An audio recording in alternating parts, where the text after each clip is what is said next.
Noong ika-10 ng Mayo taong 2025, nagsagawa ang India ng isang operasyong hindi pa kailanman nito ginawa.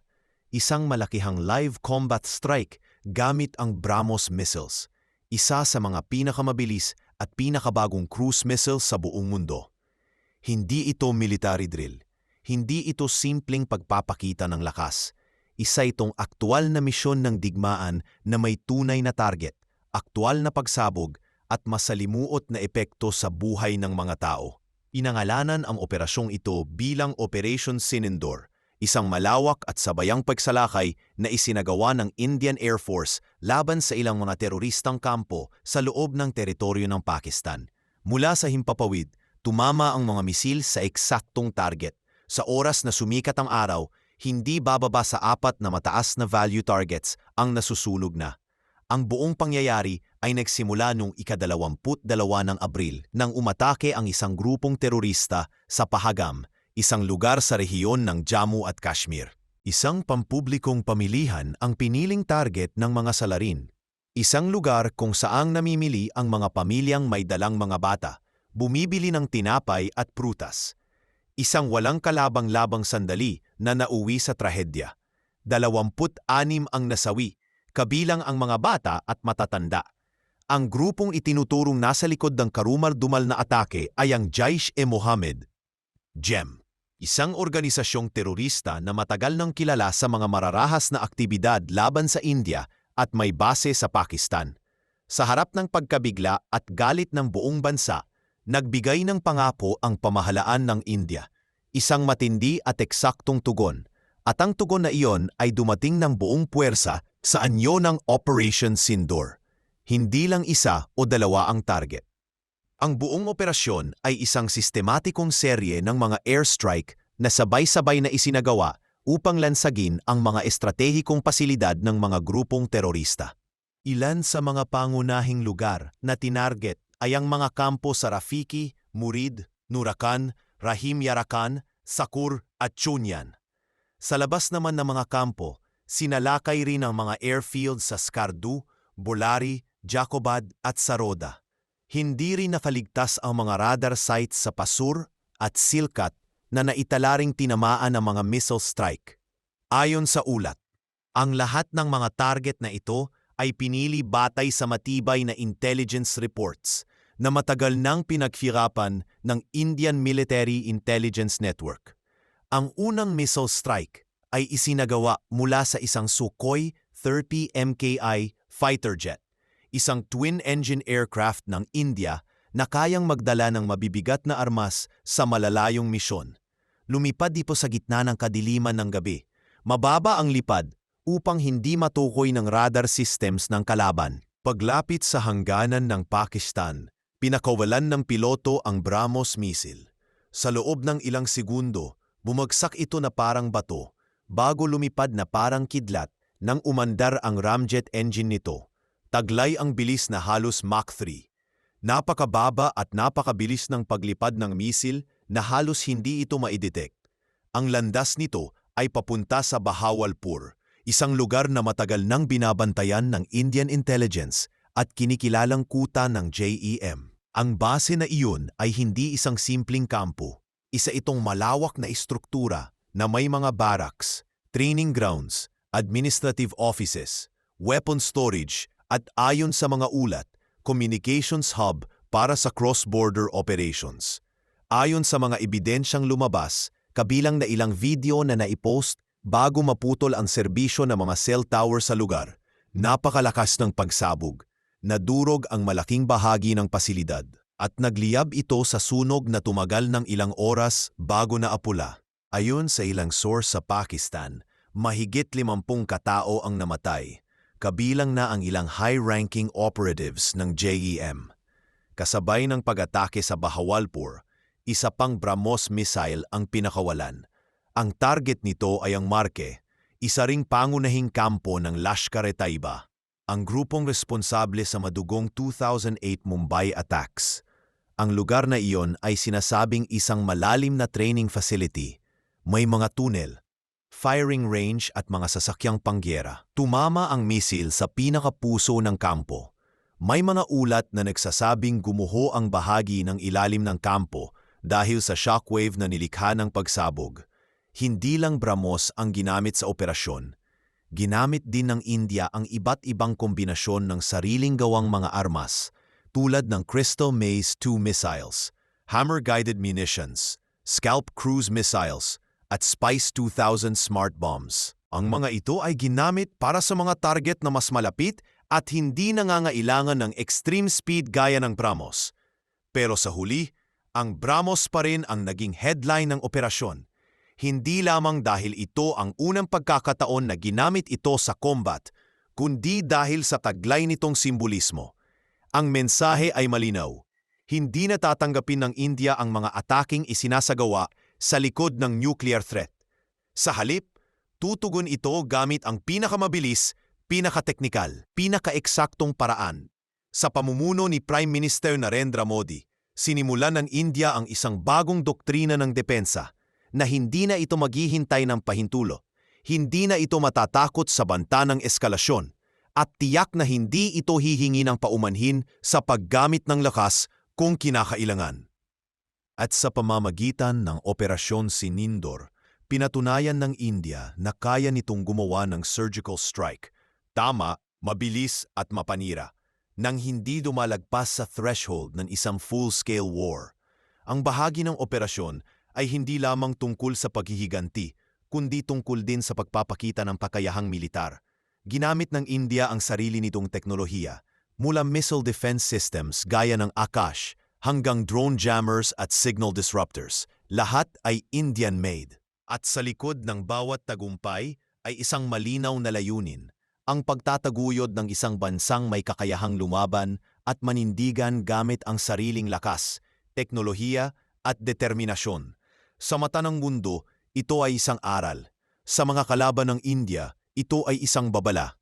Simula pa noong unang bahagi ng dekada 2000, naging bahagi na ng mga military parade at defense exhibitions ng India ang BrahMos missile. Ngunit sa loob ng halos 2 dekada, nanatili itong tila isang secret ace, pinag-uusapan, ipinagmamalaki, ngunit kailanman ay hindi pa ginagamit sa totoong labanan. Hanggang sa dumating ang Operation Sinindor. Sa kauna-unahang pagkakataon, inilunsad ang BrahMos sa aktual na combat mission, hindi bilang demonstrasyon kundi bilang sandatang tunay na may layuning manira, maminsala at maghapid ng malalim na mensahe sa mga kalaban ng Estado. Ang unang paglipad nito sa digmaan ay hindi lang teknikal na tagumpay, isa itong deklarasyon ng kakayahan at intensyon ng India. Isang mensaheng hindi lamang para sa mga target nito, kundi para na rin sa buong rehiyon at internasyonal na komunidad. Ang BrahMos ay isang cruise missile, hindi ballistic missile. Ang kaibahan ay kritikal. Habang ang ballistic missile ay tumataas at bumabagsak mula sa himpapawid, gaya ng isang bato mula sa langit, ang cruise missile gaya ng BrahMos ay nananatili sa loob ng atmosfera, dumikit sa lupa at gumagamit ng hangin bilang gabay. Lumilipad ito gaya ng isang lawin sa dive mode, mababa, mabilis at halos hindi matukoy. Isa itong 2 yugto, 2-stage na missile. Sa unang yugto, ang solid fuel booster nito ang nagpapalipad sa kanya mula sa launcher at nagbibigay ng paunang bilis. Sa ikalawang yugto, ang ramjet engine ang kumikilos, isang uri ng engine na humihigop ng hangin sa paligid at ginagawang bahagi ng combustion process upang itulak ang misil patungo sa target nito sa bilis na tinatayang Mach 3 o 3 ulit ng bilis ng tulob. Ang resulta ay isang sandatang halos imposible para sa kaaway na matukoy agad. Ang bilis nito ay tinatayang 1 kilometro bawat segundo. Sa konteksto ng modernong labanan, ang ganoong bilis ay literal na nakamamatay. Sa sandaling madedect mo ang incoming missile, baka wala ka ng sapat na segundo para makapagdesisyon, makapag-evacuate o makapag-countermeasure. Sa isang warship, command center o underground facility, ilang segundo lang ang pagitan sa buhay at pagkawasak. Ang range ng BrahMos ay isa rin sa mga aspeto nitong dapat bantayan. Noong una, ito ay limitado lamang sa 270 kilometro dahil sa Missile Technology Control Regime MTCR, isang pandaigdigang kasunduan na nagtatakda ng limitasyon sa export ng mga misil na may higit sa 300 kilometrong saklaw. Subalit noong taong 2016, nang tuluyang makasali ang India sa MTCR, unti-unti nang pinahaba ang range ng BrahMos. Sa kasalukuyan, inaabot na nito ang 500 kilometro at ayon sa mga ulat, may mga variant na kasalukuyang tinatesting na may saklaw na higit sa 800 kilometro. Mas nakabibigla pa, may espekulasyon ukol sa paparating na bersyon ng BrahMos na kayang tumama sa target mula sa distansyang 1,500 kilometro. Isang saklaw na posibleng umabot sa Beijing o Chengdu mula sa loob ng Indian Territory. Hindi nuklear ang kasalukuyang mga bersyon ng BrahMos. Isa itong conventional missile, ngunit hindi ibig sabihin ay mahina. Kayang dalhin ng missile ang warhead na may timbang mula 200 hanggang 300 kilo. Depende sa variant. Sapat ito upang pabagsakin ang isang barong pandigma, durugin ang gusali, sirain ang mga bunker o lipulin ang buong kampo ng terorista. Ngunit ang tunay na lakas nito ay hindi lang sa payload, kundi sa katalinuhan. May onboard guidance system ang BrahMos na gumagamit ng inertial navigation, GPS at active radar homing. Sa madaling salita, alam nito kung nasaan siya, alam niya kung nasaan ang target at kaya nitong mag-adjust habang lumilipad kung sakaling gumalaw ang target. Ang huling bahagi ng paglapit ng missile, ang tinatawag na terminal approach, ay isang tactical na obra. Sa halip na dumiretso patungo sa target, ang BrahMos ay gumagawa ng zigzagging pattern o jinking maneuver, isang serye ng pag-ilag sa ere upang lituhin ang mga missile defense systems ng kalaban. Pagkatapos nito, bigla itong lilipad pa itaas upang makuha ang perfect strike angle bago tuluyang bumagsak sa mismong gitna ng target. Isang dahilan kung bakit napakahirap depensahan laban sa BrahMos ay ang versatility nito. Isa itong tinatawag na universal missile. Ibig sabihin, kaya nitong ilunsad mula sa iba't ibang platform, mula sa land-based mobile launchers, barko, submarino at fighter jets. Sa Operasyon Sinindor, ang ginamit ay ang BrahMos A, ang air-launched variant na inilunsad mula sa Sukhoi 30 MKI. Ang Su-30 ay kinailangang i-modify upang maikabit ang napakalaking missile na ito. May haba itong 8.4 meters at timbang na mahigit 2,500 kilo. Halos kasing laki ng isang pickup truck na puno ng semento. Sa himpapawid, nagkakaroon ng BrahMos ng dagdag na bilis at altitude na nagpapahintulot dito na lumipad ng mas malayo, mas mabilis at mas hindi matukoy. Mayroong bersyon ng Indian Navy na ship-launched na ginagamit sa mga frontline destroyers gaya ng INS Kolkata at INS Vishakhapatnam. Sa mga ganitong barko, pwedeng magpakawala ng sabay-sabay na BrahMos missiles para supilin ang anumang air defense system ng kalaban. Mayroon na ring submarine-launched version na ang pinagmula ng atake ay halos imposible ng matukoy hanggang sa huli na ang lahat. Ngunit ang pinakamalaking hakbang ay ang paparating na BrahMos 2, isang hypersonic missile na kasalukuyang nasa advanced development. Target nitong maabot ang bilis na Mach 7 o halos 8,600 kilometro kada oras. Sa ganoong bilis, magiging halos imposible na itong harangin ng kahit anong kasalukuyang missile defense system. Kapag natapos ito, ang India ay magiging isa sa ilang bansa sa mundo na may tunay na operational hypersonic weapon. Ang mga bansa gaya ng Russia, China at marahil ang Estados Unidos ay kasalukuyang nagkakasa ng kanilang bersyon, ngunit walang isa man sa kanila ang ganap na gumagamit nito sa larangan ng digmaan gaya ng ginawa ng India sa BrahMos. Ang mensahe ay hindi lang para sa mga kaaway ng India, kundi pati na rin sa buong defense market ng mundo. Ang BrahMos ay hindi lang patalastas. Isa itong nasubukan, napatunayan at tunay na ginagamit na sandata. Sa pagsabog ng Operation Sinindor, naging malinaw sa lahat. Ang India ay may kakayahang umatake ng mabilis, eksakto at sa sariling teknolohiya. At kung kinakailangan, uulitin nila ito. Ang paggamit ng India ng BrahMos missile sa Operasyong Sinindor ay hindi lamang isang hakbang militar. Isa rin itong malinaw na pagsasakatuparan ng doktrinang ipinaglaban ni Prime Minister Narendra Modi. Mula pa noong simula ng kanyang termino, noong taong 2014, isang doktrinang nagbibigay diin sa tiyak na aksyon kaysa walang katapusang pagpapasensya, sa maingat na paghiganti kaysa paulit-ulit na pakiusap, at sa paggamit ng lakas ng sariling bansa sa sarili nitong pamamaraan. Sa loob ng maraming dekada, kilala ang India bilang isang bansang laging nasa defensive posture. Imaasang ang pandaigdigang komunidad ay magkokondena ng mga teroristang atake, ngunit bihirang gumanti ng buong lakas. Ngunit ngayon, sa ilalim ni Modi, nagbago ang ihip ng hangin. At sa Operasyong Sinindor, nakita ng mundo kung paano isinakatuparan ang isang estratehiya na hindi na natatakot sa banta ng nuclear escalation, kundi marunong lumaban sa ilalim ng mismong anino nito. Isa sa mga pundasyon ng bagong taktikal na direksyon ng India ay ang tinatawag na Cold Start Doctrine. Ang konsepto nito ay simple, ngunit mapanganib. Isang mabilis, limitadong atake gamit ang conventional forces bilang tugon sa provokasyon bago pa man makapag-escalate ang sitwasyon sa antas ng nuclear confrontation. Sa lumang doktrina, kinakailangan ng ilang linggo upang makapaghanda ng mobilisasyon. Ngunit sa cold start, ang layunin ay makapagpakawala ng airstrikes, makatawid sa border at sirain ang napiling target sa loob ng ilang oras.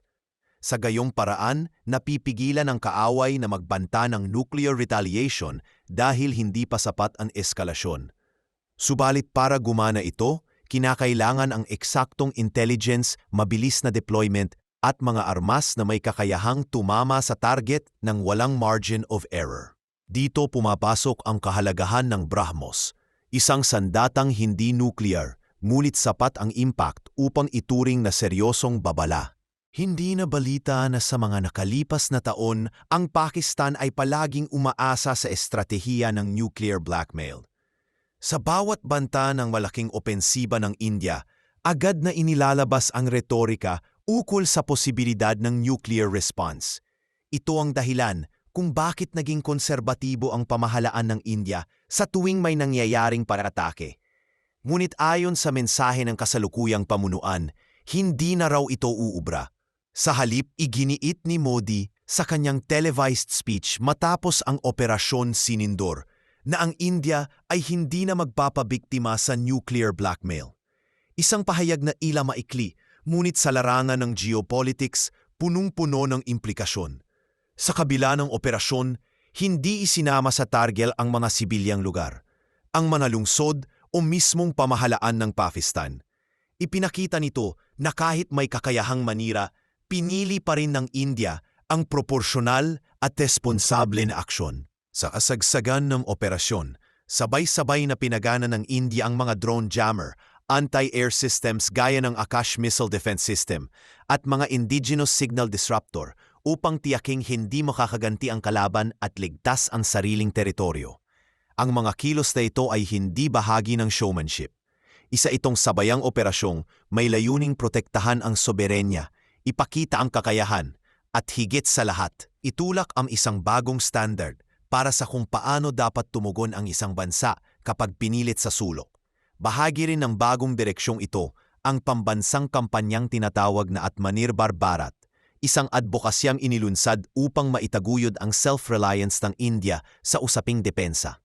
Sa ilalim nito, layunin ng bansa na hindi na umasa sa imported na teknolohiya, bahagi o pahintulot mula sa ibang bansa pagdating sa paglikha at paggamit ng armas. Ang Operation Sinindor ay naging isang uri ng proof of concept ng layuning ito. Ang mga ginamit na armas, mula sa BrahMos hanggang sa mga smart bomb, radar systems, drone countermeasures at satellite surveillance ay lahat produkto ng sariling kaalaman at pabrika ng India.